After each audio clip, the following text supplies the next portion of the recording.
Алматы облысында 14 жастағы қызбен жыныстық қатынасқа түсті деген күдікпен домбыра үйірмесінің ұстазы қамалды. Екеуінің қонақ үйге барып, бөлмеге бірге кіргені бастан аяқ бақылау камерасына жазылған. Сол сәтте полицейлер жетіп келіп, 33 жастағы ер адамның қолына кісен салады. Ал қонақ үйдің қожайыны бұл оқиғаның қасақана ұйымдастырылғанын айтады. Себебі кәмелетке толмаған қыз бұған дейін де дәл осылай өзге азаматқа қастандық жасаған деп отыр.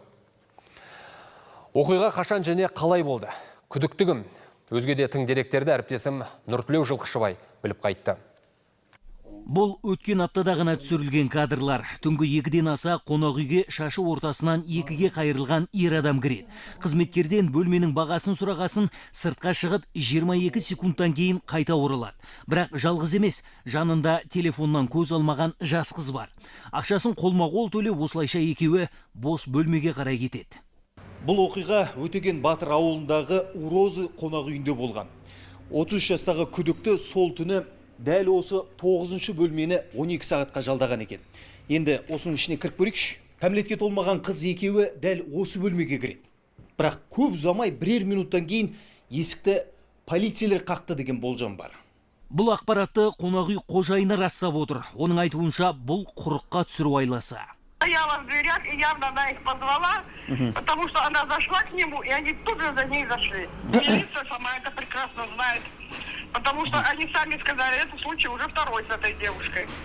Они ехали за ней с Алмалинского района. Роза, извиняюсь, вот вы как подозреваете? Вы думаете, что это подстава, да? Конечно, 100%, 200%. Күдіктінің қонақ үйге тіркеу кезінде көрсетілген байланыс нөміріне хабарласып едік, телефон сөндірулі болды. Алматы облысы полиция департаменті бұл іс бойынша тергеу амалдары жүргізіліп жатқан хабарлады. Полиция қызметкерлері күдіктіні анықтап, ұстап аудандық бөлімшеге жеткізді. Қазіргі уақытта болған оқиғаның барлық мән-жайын жан-жақты, толық әрі объективті анықтауға бағытталған қажетті тергеу амалдары жүргізілуде. Полицейлер 122-ші баптың 1-ші бөлігі, яғни 16 жасқа толмаған адаммен жыныстық қатынасқа түсу бойынша іс қозғаған. Қылмыс дәлелденсе, күдікті 5 жылға дейін темір торға тоғытылуы мүмкін. Нұртілеу Жылқышыбай, Думан Сүлейменов, Информбюро, Алматы облысы.